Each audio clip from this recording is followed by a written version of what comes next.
Everyone, this is Natalie with the Human Nutrition Project, and today I want to talk about breathing. Breathing is something we take for granted. We've been breathing since we were born. It's as simple as inhaling oxygen and exhaling carbon dioxide, but it actually can be much more complicated than that because it can affect every organ, tissue, chemical reaction in our body. And so, breathing is incredibly important, and it is common for it to become dysregulated.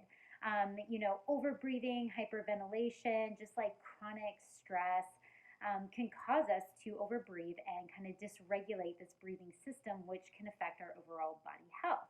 So there's certain things that, symptoms that could be caused by dysregulated breathing. So, for example, brain fog, if we're not getting enough oxygen to our brain, it will be a little bit fuzzy and foggy. We also fatigue. Fatigue is something that, oxygen helps fuel our energy production system. So, without enough of it, we can suffer from fatigue. Also, it can affect our mood, like with anxiety and depression. So, it's really important to understand how breathing affects our mood. And then also our athletic performance.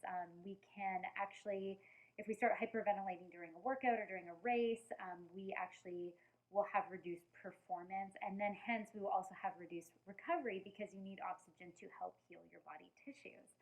So, how do you know if your breathing is dysregulated? Well, I can personally relate to this because I have a tendency to hyperventilate during my hard workouts and my races. And one of the signs that I pick up on is actually my curved shoulders. I'll tend to my shoulders will raise up, they'll kind of barrel inward. And that's a sign of hyperventilation because shallow breathing, which is a sign of hyperventilation, occurs up here. It's very shallow, and you actually depend on your shoulders to help you breathe. When you deep belly breathe with your diaphragm, you use that huge diaphragm muscle right here to help you inhale and exhale. And that's going to be much more powerful during exercise, during racing, and just in general in life. So we want to kind of depend on that diaphragm to help us breathe instead of our shoulders like trying to help us like breathe up here. So that's one of the clues you can look for. Something that I experienced during hard workouts or races is tingling in my hands and fingers after I finished like a hard repetition. That's a sign that my breathing was probably a little bit off. And in some extreme cases, people will experience tetany. I've had it after a couple like 800 races. It's a really intense sprint, and my hands end up kind of clamping down a little bit like this, letting me know that the pH balance in my body is clearly off, and that's a sign of dysregulated breathing. Now, at the time when that was all happening, I wasn't aware of it and what it actually meant. But now that I can kind of recognize the signs, I was able to practice different breathing techniques and help get my breathing under control. So, like I said, you want to breathe from your diaphragm instead of your shoulders.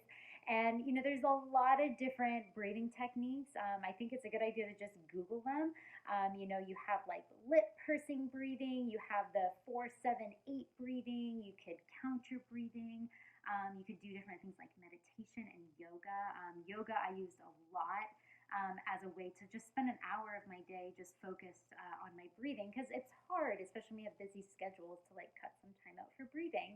But my favorite and probably the most easy to implement is going to be square breathing or box breathing.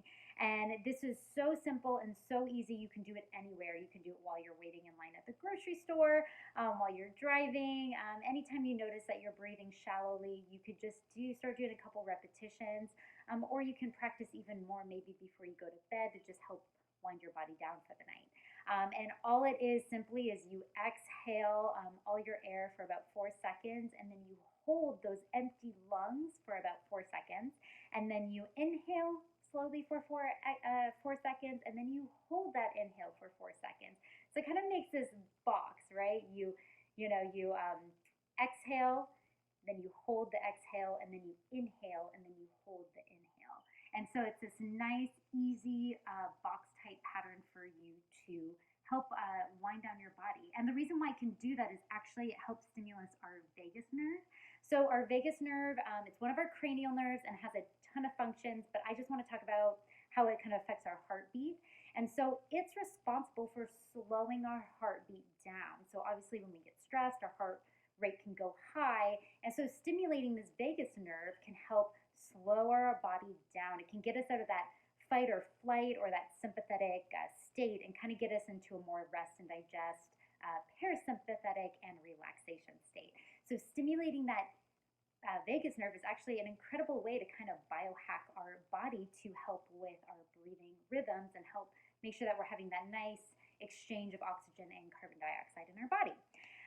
Another thing is electrolytes. Electrolytes are really important for our breathing. And the reason being, if we become dehydrated and we lose our electrolyte, our blood plasma goes down, our volume goes down.